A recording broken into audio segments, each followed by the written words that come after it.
No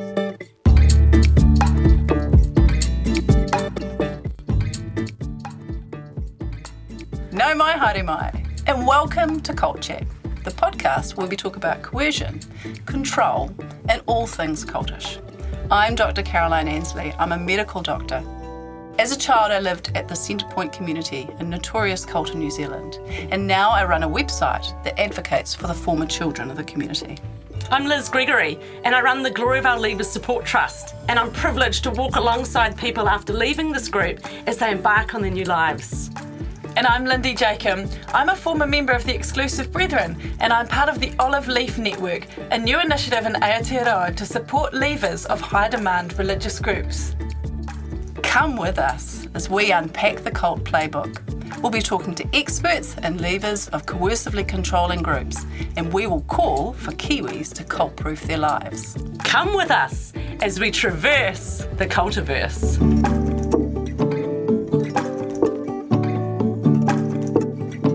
A warning, this podcast contains references to subjects and discussions which may be difficult for some people to hear. Please take care of yourselves and your whānau when listening.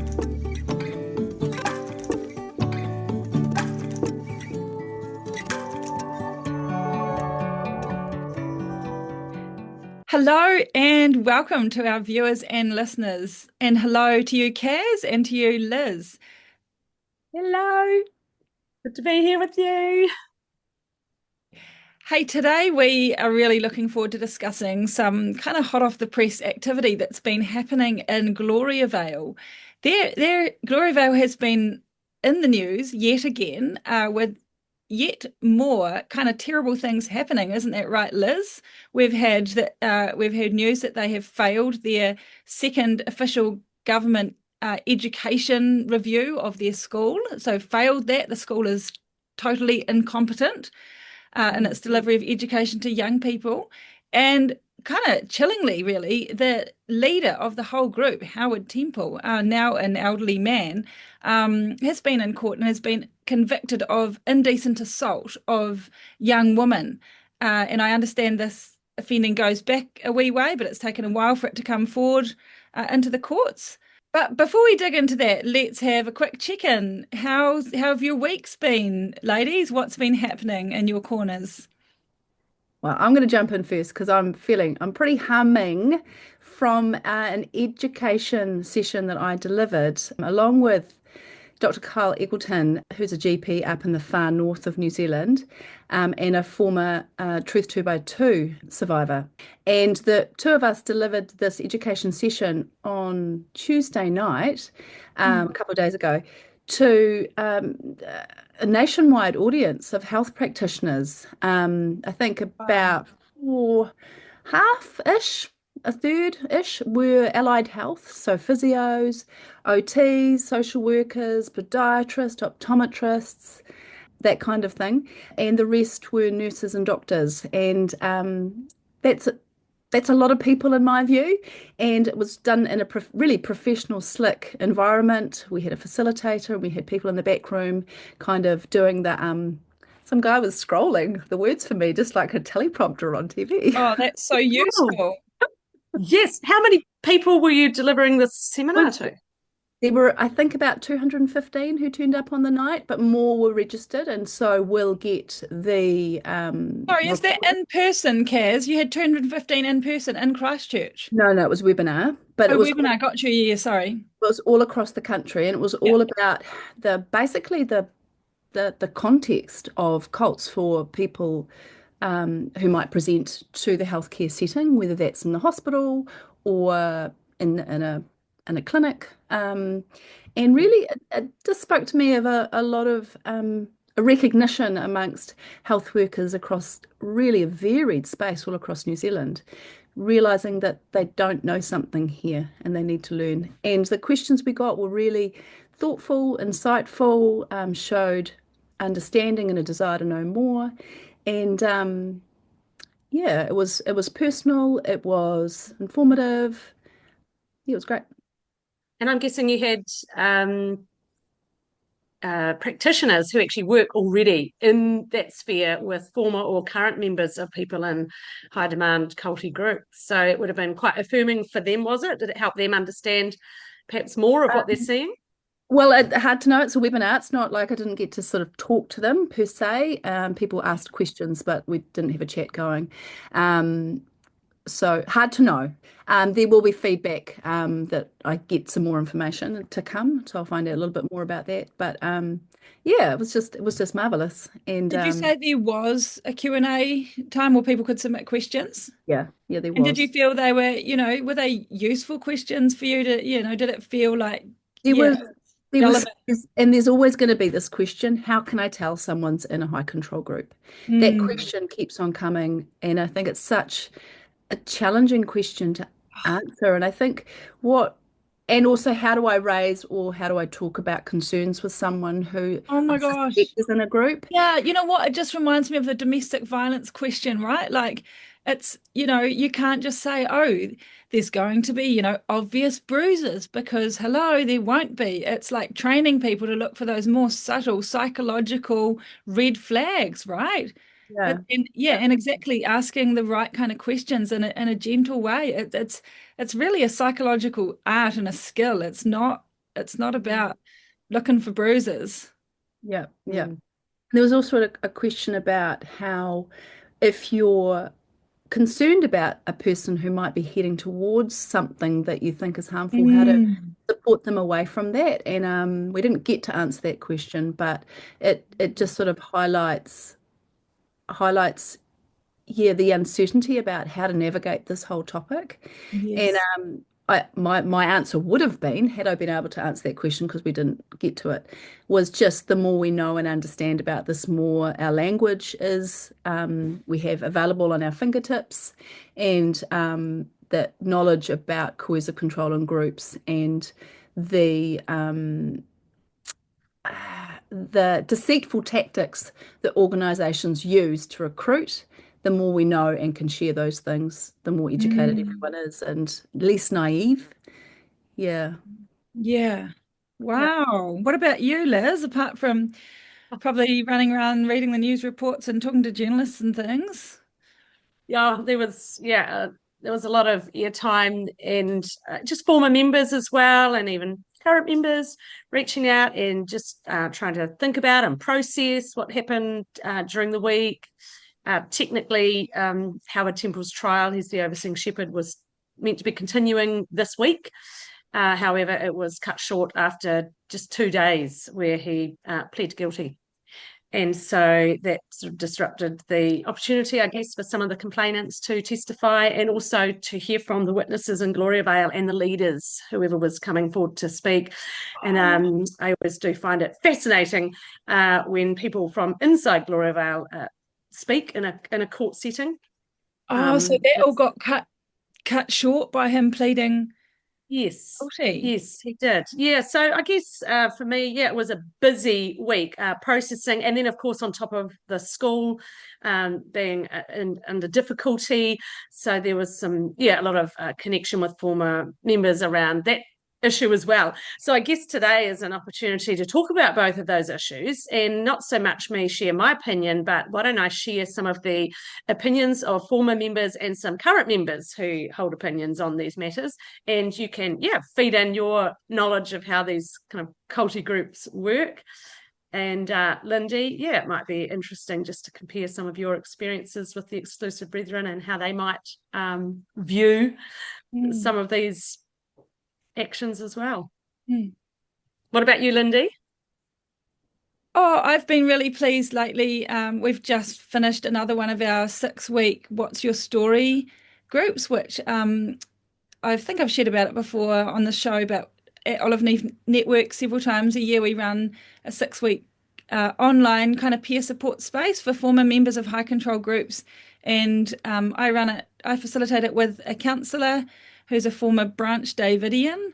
And so she brings a lot of personal experience and wisdom to the table. And then we just have 6 participants each time so that everyone can have a chance to share. And they're always just such a powerful space. And every time I come to the conclusion of one, I'm in awe of the bravery and hard-won insight and often like deep compassion and wisdom that former members of high control groups have.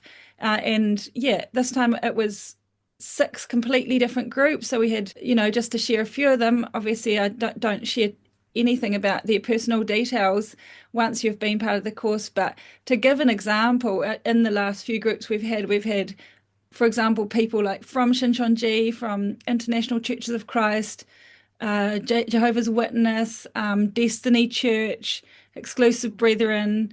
The list kind of goes on, and it's just so fascinating and really empowering for people to hear of such similar journeys, but with completely different people. And this group in particular was quite fascinating because it had people from aged 20 right up to nearly 70.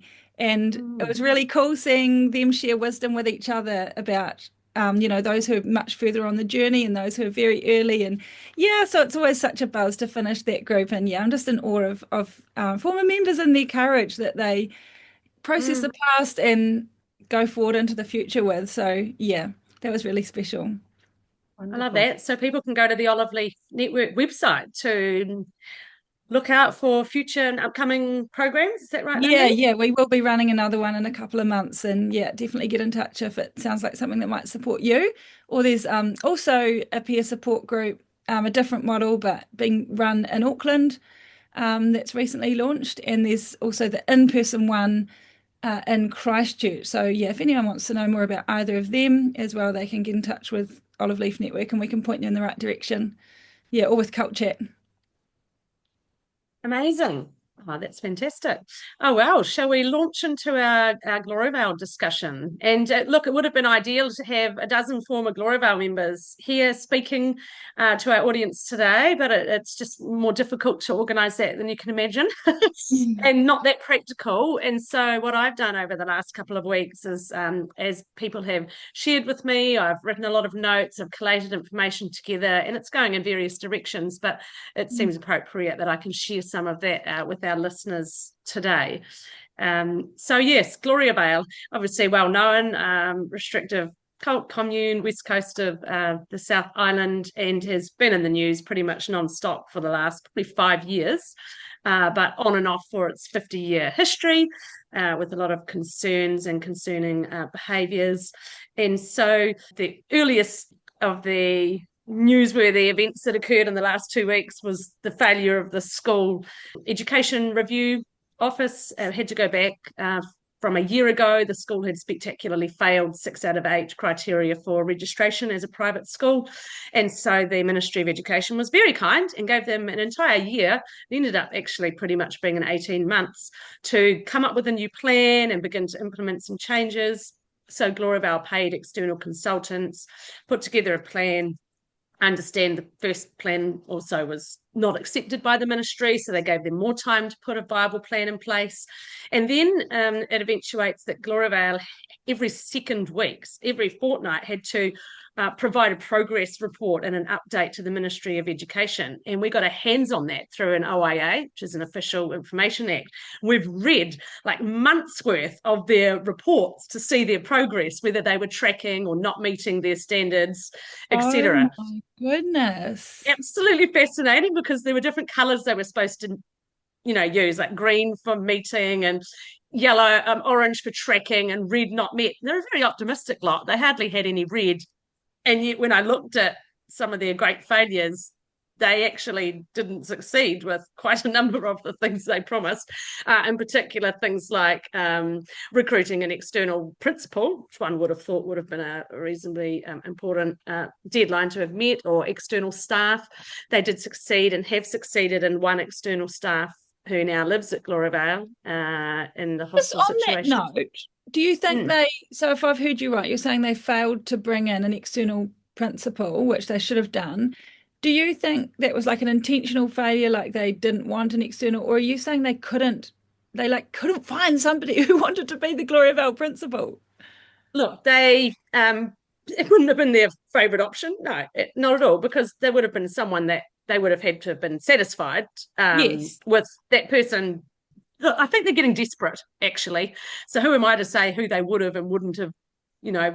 But either recruited? way, But they they could have. failed too. So they actually outsourced it to a recruitment company. So there's a recruitment company in New Zealand that took on the job of writing, took weeks and weeks, as was revealed in the reports we read, for them to come up with a recruitment strategy. And so someone in New Zealand got paid to help Gloriavale find an external principal and did advertising for it. And they had one person in the end who looked like they were quite happy to take the job, but they actually got declined because they didn't have the necessary experience in, just curriculum development. So it sounded like a sort of newish teacher potentially. Boy, you're going to need a bit more than just good curriculum development and understanding to take on that job. So yeah, they failed to do that. I know that they've tried to advertise for staff in the past, and it was clear they didn't really want the staff because nobody could have come up to what they were asking crazy things, like you had to be familiar with, the Feurenstein method and the Spalding language program, and they've got their own little programs in Gloriavale. So they used to make the job descriptions so ridiculous that no one out here would even. Could I just clarify how many kids is the school for? How many, and what kind of roughly, what's the sort of distribution of ages? Great. So look, let's go back to 3 years ago. There were probably a couple of hundred children at that school, and you had they've got early childhood, and then they've got primary. Probably half were primary and half might have been secondary school. So about 3 years ago, a group of us, including former members, did have deep concerns about what was happening at the school. I wouldn't call it a school. The government may have been giving money to something, but it didn't resemble what you and I would consider a school. And so there were complaints laid. Actually, Oranga Tamariki and police had actually stood a few teachers down around that same time under investigation, and then they just slowly made their way back into the classroom. So there was a bigger effort made just to shine a light on the school.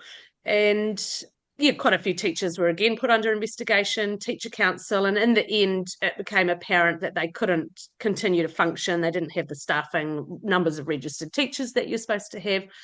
And so the pressure came on, and so they were forced really into a corner where they knew they were either going to be losing their school.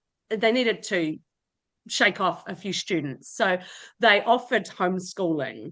It was like a desperation option. It certainly isn't what the community has an ideal. They want everyone in their unified schooling system, but homeschooling became one option. And so some families applied for homeschooling exemptions and were accepted, and others applied and weren't accepted. Te Kura, so that's correspondence school. So the secondary school kids pretty much had to go on Te Kura because they didn't have enough trained secondary staff. And so that's what's been happening currently. So off the top of my head, I think it's about 100 children in the actual primary year 0 to year 10. So 5 to 14-year-olds are sitting in there, and the older kids are on Te Kura, and there's this mix of homeschooling. So a complicated mess. I thought, correct me if I got the wrong end of the stick, but I understood that senior high school age group weren't doing that so much. If you're encouraged into the workforce, which is the Gloriavale workforce at 15 or 16, is there even a senior school other than maybe boys who have been trained to do farming stuff? Dairy. Look, yeah, you're right. The employment court exposed what really had been going on, that children were regularly leaving school at 15 and heading into, what Gloriavale were trying to call work experience, but was full-time work. But they may have been gathering up a few credits along the way, sewing, kitchen, farming, definitely some training, agricultural programs, some woodwork and engineering because they have their engineering and woodwork. But not really a full educational opportunity experience where you're really funneled very strongly down certain fairly suiting the organisation, plus being very broken down by gender, old-fashioned gender ideas about what girls and boys should do. Yes, and Gloriavale's ideas. To run with 100 kids, they would need a principal and 3 or 4 teachers. Yes, and that was their problem. Their problem was with the numbers that were under investigation for having been involved in perhaps physical improper activity within the school setting, or some may have been, well, some teachers were involved in inappropriate sexual offending. It became clear that the school didn't have enough teachers. So what they ended up doing to try and keep the school alive over the last 2 or 3 years is move up teachers from early childhood. If you have an early childhood degree, you're allowed to work in a school up to around 8 years old. So they moved that cohort up to take those. They tried to find as best as they could registered teachers from the outside who could take on some of these other classes, but they only succeeded in finding one person who is currently living there at Gloriavale in the hostel situation, has for a couple of years. Just hold the line for a second. You don't have to live in Gloriavale to be a teacher there, but this person has chosen to. Socially, it would be quite a difficult thing to experience being the only one wearing normal clothes. I just recently went to Niagara Falls, and I was the only one on a boat of red plastic ponchos wearing a blue raincoat, and just that 1 hour of being the only different one in a different uniform. Okay, that's Yeah, hilarious. Was that your choice? Were you like, I refuse the raincoat? Single-use plastic ponchos, hundreds of them, thousands every day, chucked into landfill. I took my raincoat. But anyway, Yeah, but Anyway, an example that is of an example for 1 hour. yeah. who knows, for whatever reason. I don't think she's converting. I just think that, for whatever reason, it suits her and her lifestyle. So Gloriavale then believed that they can recruit other teachers, and they were, I think, trying to put a house up back behind the school, so they make a house available, but they've just had difficulty recruiting. And I guess I understand that it would be a very difficult place to teach. By no means are we talking an easy teaching gig at all. You're talking, one of the former teachers there said that on reflection, now that she's got an understanding of children out here, she said they are the most traumatized children ever had contact with, and she herself was a former member. And she said it's literally trauma zone, a lot of difficulties, a lot of learning difficulties, which could be rooted in trauma, and a lot of behavioural difficulties. It's a very difficult sphere. So I guess people with a heart of compassion might think that they're doing the right thing for these kids. They might forget that they're actually also just enabling a system to continue, which entraps children into the ideology of a group. But I guess they do it thinking they're being helpful, that most former members are not really that impressed. And some current members aren't that impressed either, or that their money, because the outside teachers will be getting paid, that their money, which they're not allowed to have and keep, is going to propping up a system which ends up keeping them entrapped. So that's an interesting dynamic. Has anyone ever approached you, Liz? I mean, you've got a teacher's qualification, and you'd be excellent at Gloriavale given your understanding of the context. Well, the joke was, as they were advertising a year or two ago, I did hear from inside a meeting at Gloriavale where it was suggested that, Liz Gregory could come and teach here, and the whole place erupted in laughter, That's which I hilarious. think is fantastic. And I also laughed. I'm glad they've got I do know some people who had also approached them, and they weren't willing to receive their help back then. I think Gloriavale has this incredible ability that it has a positive mindset. The power of positive thinking. They honestly think they can overcome their troubles, and it's just a small moment of persecution and it will all be over. But they don't seem to realise that they keep digging their own little holes. But anyway, regardless of all of that, finally, the Education Review Office saw through Gloriavale's poor education. After giving them positive reviews for 20 years, they finally were able to look below the surface. And that was aided by people who had left, giving them an indication of how they used to create libraries and art displays just for the day that the Era reviewers were in town. So Gloriavale's been under intense pressure. I think over the last 3 or 4 years, they've had 4, or are they up to number 5 principal? I mean, the first one got censured for signing off convicted sex offender. The next one had to step down because he'd also signed off, and he's under investigation for, just you can't sign off teachers as being appropriate when they're not really appropriate. And then another lady came and stepped in, but she was just an early childhood teacher, and she resigned after a year. She had a lot of children. Then the midwife is the current principal. So she's a midwife as well as a principal. I'm guessing she was early childhood trained. Busy lady. I understand that she's under supervision. So that's principal number 4. And now they've got a man in there who's not a teacher yet, but trying to train up to be a teacher, because I understand they're planning on having him as the principal, and former members are having fits over that. So they do have some difficulties recruiting someone in Gloriavale for the principalship role. At the moment, I know Rangatamariki and police are just looking into the clamping of the babies that would occur at Gloriavale to stop the breathing. Parents did it, but also others in early childhood. It was just a common cultural practice, but very harmful for children. Over this period of time, though, they realised the school was hitting rocky grounds 3 years ago. And so they actually started some teachers on training to be teachers. And one of those has recently graduated and is now teaching at the school as a fully registered school teacher. I think he's the only one sort of fully registered in the primary sphere. Wow. Another one they had started on teacher training left a year and a bit ago. And so they've lost him. I think there's another couple doing teacher training. Quick question there. When they do teacher training, are they doing it by distance? Are they allowed to do on-site university study?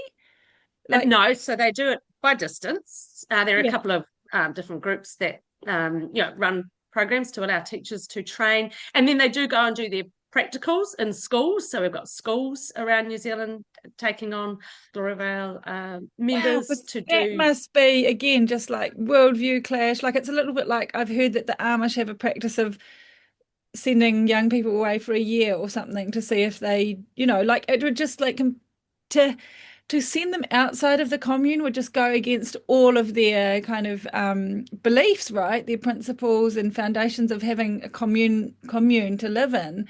So they must not be very happy about that. And do you know how strictly they control them when they leave? I mean, I'm probably getting into side waters here, but it's like, are they just allowed to like tootle off and live in student flats or do block courses and stay in hotels where, or like, are they strictly monitored, and how does it even work?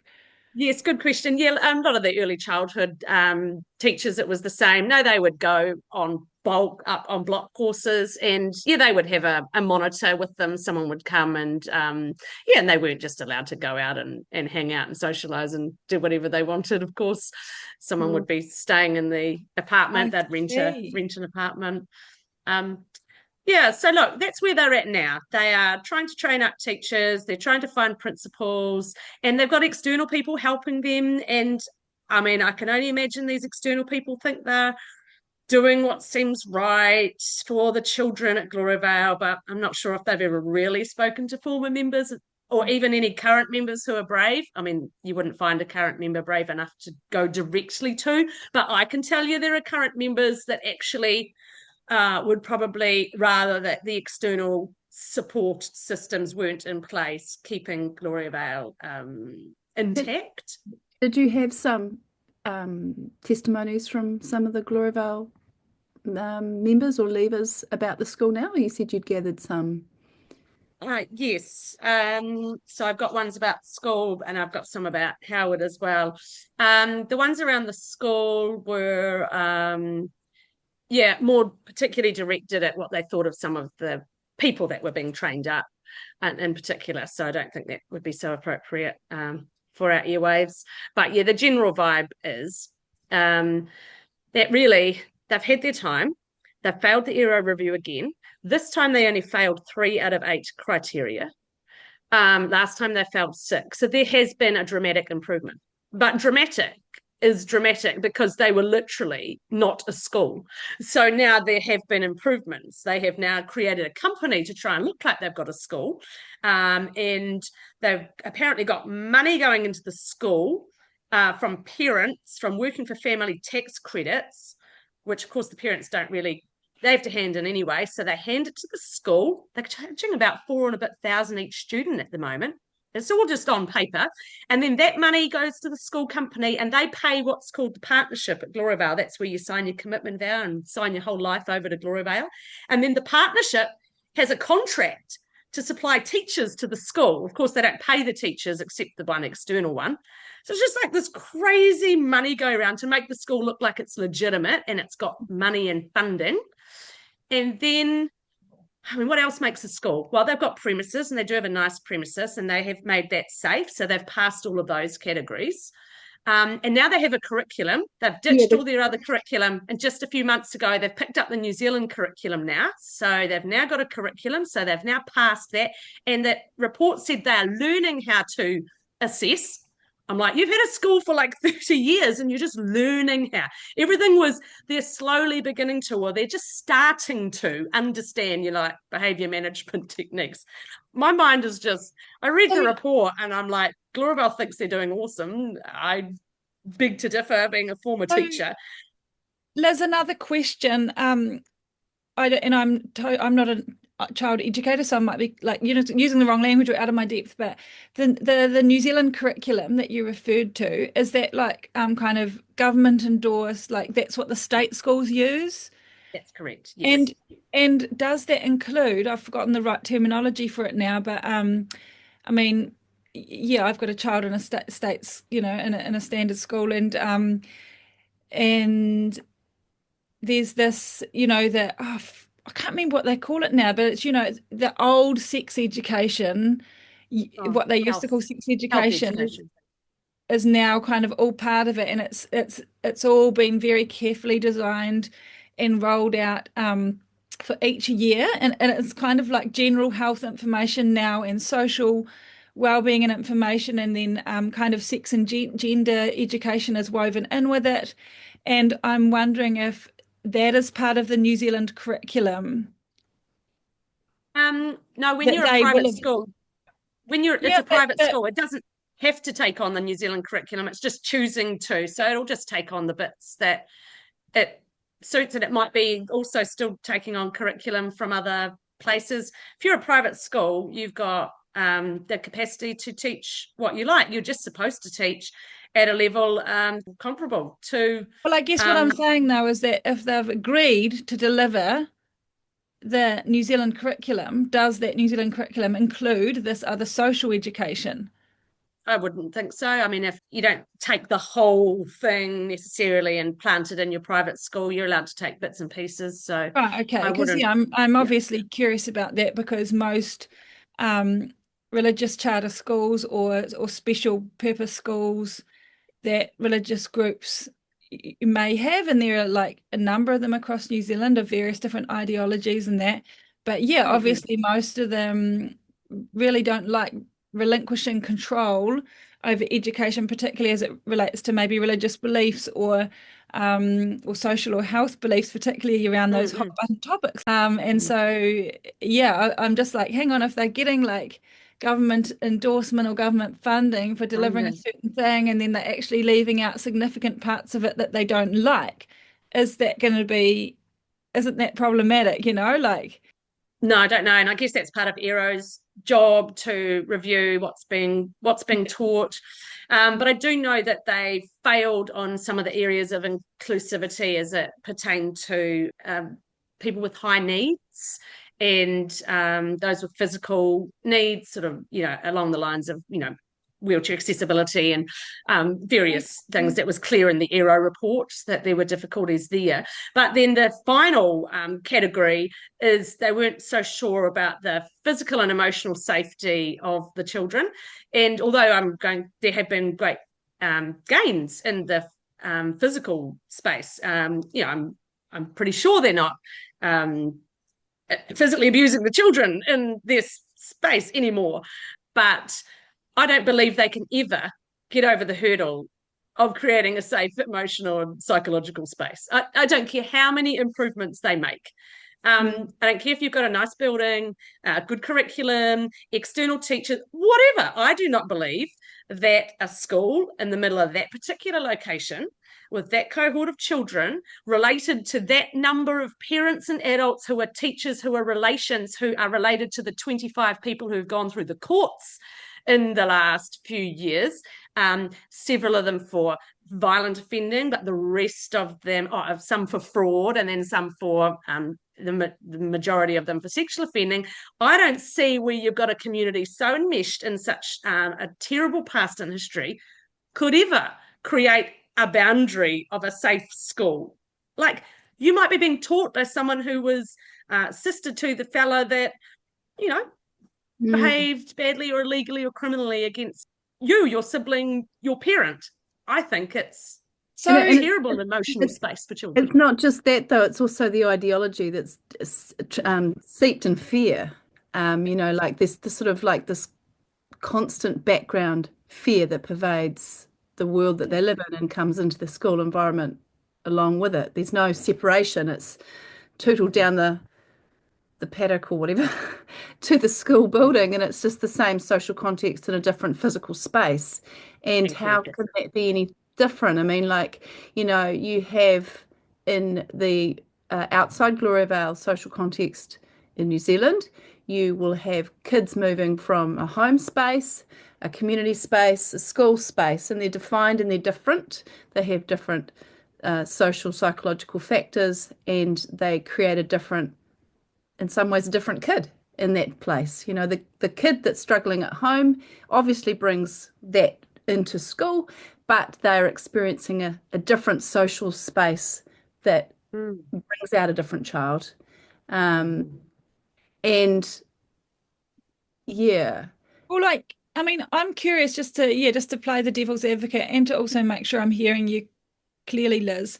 But so they're arguing they can deliver education, even though, there's obviously holes all through it, and deep concerns, but they're still kind of holding out to this ultimate goal that they can deliver adequate education in a safe enough environment to their own children. And if I'm hearing you right, and again, I'm not an educator, so forgive me if I'm, really not seeing this clearly. But, when I send my kid to school, the main, the thing at the top of your mind really, I guess, is, are they going to be educated? And in that sense, I'm more thinking about, going to be taught to read and write, and, the basics of kind of some good life skills for in their future. That's at the top of my mind. When I visited schools, that was what I was really wanting to know. But then and then I must admit, secondarily, at first, just because I didn't think about it, in a way, it's almost a given. You think it's a given that the environment's going to be safe and positive. And yet that is of equal importance, that your child's going to be physically, mentally, and socially safe. And that relates to both the peers around them as well as the teachers, the staff, the culture. But and so you're like, there's two things, if you get what I'm saying, and that's what I'm hearing you say, that, and if I'm hearing you right, you're saying it sounds like they're promising they can deliver the education side of it, because they've signed up to New Zealand curriculum and they're, slowly maybe getting teachers and stuff. Bit dicey, but it sounds like they're saying we can do this bit. But if I heard you right, your real concern sits with the social environment, and you're saying that there is no way, no matter what, even if they tick all the education boxes, that there's no way that they can create a physically, mentally, spiritually, psychologically safe environment for children to grow in. Is that what you're saying? Yeah, and that's what former members say. They say these are the same people. They've lived with these people that are working in the school sphere, that are on the school board, even though former members say that school board is just still they don't have full power. The people on the school board still have to defer to the leadership when it comes to making decisions about the school. So they're saying it's a system that's set inside a cultic group structure. It can't actually be pulled apart and just dealt with and looked at on its own. It's not possible, because the same people that feed into it, the teachers, the board, the leader, are the same people that former members have lived with for 30, 40, 50 years. And they said these people aren't really changing at a heart level. So how can you... I mean, it sounds totally convincing what you're saying. I agree. At a logical level, it's like, because of the enmeshment, the dual relationships, as you've said, is one of your key issues. But legally, do you think there's a leg to stand? Like, how do you prove that it's psychologically unsafe? That does not sound as easy as a checkbox around, are you teaching maths and English adequately? Like That's good. That's very difficult to prove, is it not? Can I interject Yes. though? Because Lindy, I know you've got young children, Yes. and the bar for me when I had children your age was a different kind of education from what I expect now. As a My with children teenage sons. 12, 13, 14, 15, 16. Okay. And they can write, they can read, they can understand normal social rules and stuff. But I want my kids now at 14, 15, 16, I want them to be able to think critically and independently, to take information they've been able to give, think about it, synthesize it with other information, sort, discard, evaluate, expand, Compare. is part of a curriculum. And that is impossible at a school which has got people leading it and involved in it who are in a social context that want to fundamentally shut that kind of process which comes out in 12, 13, 14, 15-year-olds. They want to shut it down completely. And it was shut down for those who are now on the school board and us teaching in that environment. It was shut down for them because they're often the second generation. So you've got people teaching who don't have critical thinking skills, whose own education was disrupted by the group and stunted. So, I mean, you obviously don't need to convince me on those points, Kaz. That's like, I couldn't agree more. But But it is part of the curriculum. It's part of education. It's a huge... Is it? Yes. Is it? Because it's just a different stage of education in primary school versus high school. Right, because and I guess this is where it comes back to, playing the devil's advocate again, those are your goals as a parent. But I see them coming home. No, I see them coming home from my children's education. I'm seeing them being taught, not just I'd like but I think you said something about that's your goals as opposed to, the young, like that you're affirming that you like that. Whereas I guess I'm going, the Gloriavale parents or leaders, those are not goals or values they share. Those are not educational goals or values that they share. And I guess I'm just curious. I'm coming back to this whole religious, what is our right, isn't it? What are our rights? What are our freedoms? If they do they have a religious or other freedom and right to say, no, that is not the kind of education we want our children to have. Maybe that's their right. Who are we to say, no, you can't? Is there any legal precedent? Is there any grounds you can stand on, Liz, to say that side of things is unacceptable? And do you know what I'm saying? Therein lies the difficulty. Think about every private school you know. Who drives a private school to do well? I don't know. Parents who are paying money, their hard-earned money. Boards of trustees who want their school to achieve and be the best that there is in New Zealand. Who drives private schools to do well? Students who want to achieve great things. There's reasons why parents send kids to private schools. What private school do you know of where A, the parents didn't have a choice to go there, B, the education was so poor, people couldn't wait to get out of it, and nobody complained about it because nobody in there really cares about education? Where do you find a private school like that in New Zealand? There is only one, called Gloriavale. It's a very unusual situation. No one was demanding that there was good quality education, that the kids are coming out with critical thinking skills. The school wasn't for that. The school very clearly, even in its own documentation, which I've read, was about preparing people for the community life at Gloriavale. And I'm afraid the community life at Gloriavale looks like submission, obedience, unity. I've had a mother send me a school report of her child. This was several years ago that this report was given, and this report spends more time talking about the qualities of the student in her teamwork at the kitchen and the laundry than it did about anything going on in the academic part of the school, which just proved to you the school was just part of the big system of the community. Talks about her Wow. being tardy and late to work and not achieving much when she got to work. I'm like, this is a school report. So you can see there's such a Oh, muddy mix. that's incredibly complicated and incredibly disturbing. Yeah, Very. that's a really good picture of the enmeshment and how disturbing It that is. is. But it's a very good picture as well, as you said, that those are not the school's goals. Those No. wonderful skills and that Kaz mentioned earlier, that is part of normal, so-called normal education out here. And yet, what do we do? Like, really, all of this, we're circling around the question, right? Is Yeah. should Yeah. should culty groups, or should groups with what could be called extreme religious idealism, should they be allowed to run their own private schools? Yes or no? And if they are allowed, what are the parameters that can be enforced as to how they're run?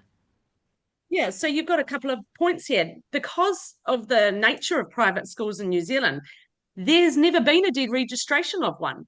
Literally 3 years ago, we said, why don't you close the school? Why don't you put a commissioner in? And the ministry came back and said, we can't put a commissioner in. They're a private school. You can only put a commissioner in a state or an integrated school.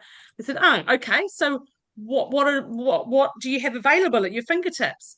They said, we have deregistration available. We said, great. Why don't you get on and investigate that as an option then?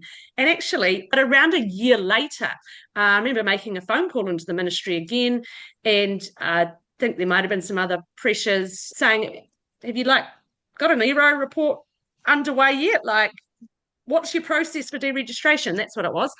And they said, oh, we need to do an ERO report. I said, great. Have you done one? Like, when have you got it scheduled? This was a year ago we gave you some of this information. So then very quickly there was an ERO report announced, and I'm not sure if the two things were linked. And then I remember asking, what happens after that? Oh, well, they will need to come up with a viable plan. So they failed the report, came up with a plan, and then we got this, how long do they get to meet their plan? Oh, ERO will go back in a year. And I'm like, are you kidding me? For a whole year, she's going to let the school continue and give them a chance to improve? Like, this is crazy. But anyway, that's what happened, a year and a bit. And then ERO went back in, but then it's taken them, was like 9 months from the time they went in, 8 or 9 months, to put the report out and get to this point here. So they failed again. And then I went back and said, so now what's the next step? Oh, well, now that they've failed the second review, we give them another notice to comply, which apparently has occurred. And then I'm like, and now what? Are you legally allowed to deregister? Yes, we're now legally allowed to deregister. Great. Do you intend to deregister? Well, Gloriavale, and I've heard this from inside Gloriavale, that they're working on a plan to meet the compliance criteria from the failure of the ERO report from last year. And I'm guessing now that they're going to present that to the ministry at some point soon. And I'm guessing if it's good enough, Gloriavale will be allowed to keep trying to improve. And maybe it will have some external monitoring. But legislatively, we literally did not have, and from what I can fathom, a pathway to deregistration because it had never been needed before. So I don't know whether they wrote the pathway as they were going, but they've been awfully generous and kind to Gloriavale, very kind. I just worry about the timeframes. Yeah, I do have concerns. But anyway, there's nothing we can do. We've just got to sit and see whether there's courage in this sphere or whether there's no courage. Yeah, let's be honest about it. There'll be might be a difficult decision to deregister, and perhaps more families in there will then opt for homeschooling, and some might transfer to Te Kura.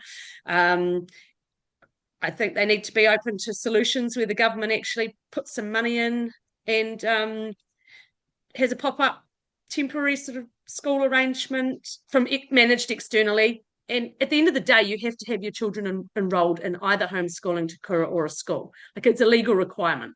So by closing and deregistering the school on site, it at least allows other options to develop. And we've seen benefits of people homeschooling in there. It's given some opportunity for parents to engage with their children, whereas in the cult context, it's quite rare for you to be able to attach and spend time with your children. I think that's been quite eye-opening for some. I know some families that it's helped them make the decision to leave. They had some confidence that they were already homeschooling and that they were allowed to make some decisions for their families. I don't know that you should be allowed to homeschool if you live in a hostel, because there's harmful behaviours occurring in hostels. I don't think they should be accepting people in for homeschooling if they don't have a vehicle and their own personal means of transport to educate their children appropriately. You know, you should be able to get off site when you want to if you're homeschooling. So I think there should be. If I'm hearing you right, even if for approving homeschool, you're kind of asking what are the procedures and for applying for that and being granted that, because I know I have had communication from another group which operates like a commune in New Zealand. I won't mention the name to protect the person, but this group also homeschools their children, and this person who's a current member is really concerned about the level of education, but they were sort of the opinion that the homeschooling or the school exemption had been granted without, she said no one actually has ever come out here and checked what the homeschooling is and the quality of it. Like, it does open another big can of worms, hey? But so you're saying that we're saying that homeschooling legislation and people who give the homeschooling exemptions need to be awake in New Zealand to what coercive control looks like, how people can be misusing homeschooling in a way.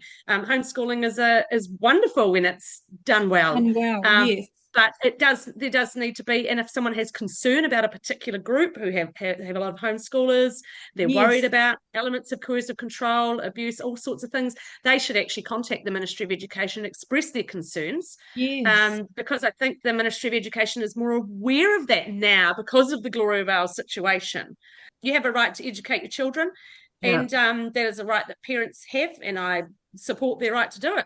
I just don't support the fact that people in Gloriavale were forced to send their children to a private school, didn't actually have the right to choose. And Gloriavale have already indicated they want to send their children back to school and get rid of the homeschooling in the Te Kura. So I think they've realised it's sort of created quite a fractured society. And you've got mums now that can't work because they're schooling. And so it's quite a complicated life in there. Yes, of course, because the mothers, the whole system, right? It wasn't like it was a choice to send their kids to the school. That was also tied up with a way of releasing the mothers into the workforce.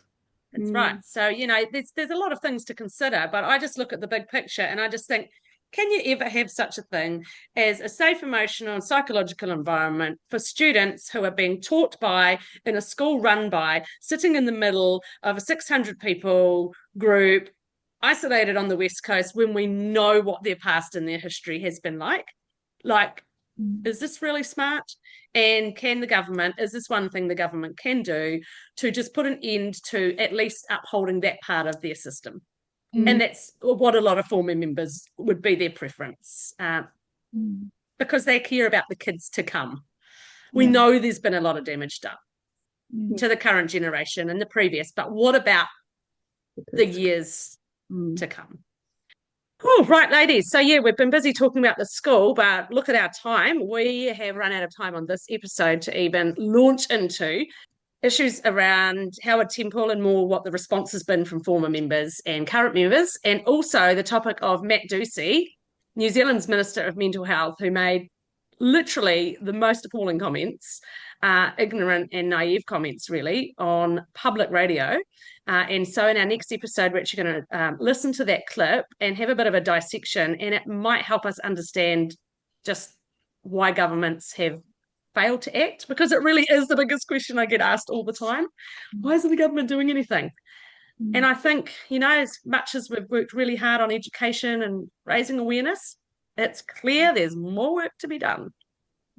So come and join us for another episode where we discuss those issues.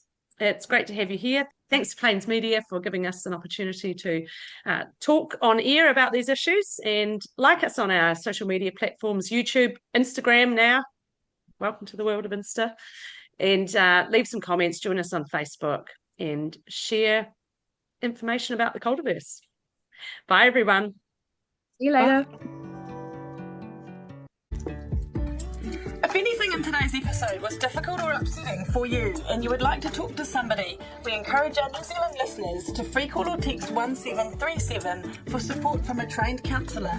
Or you might like to visit the resources section of the Olive Leaf Network website, where you can find a range of organisations and resources that might be able to support you.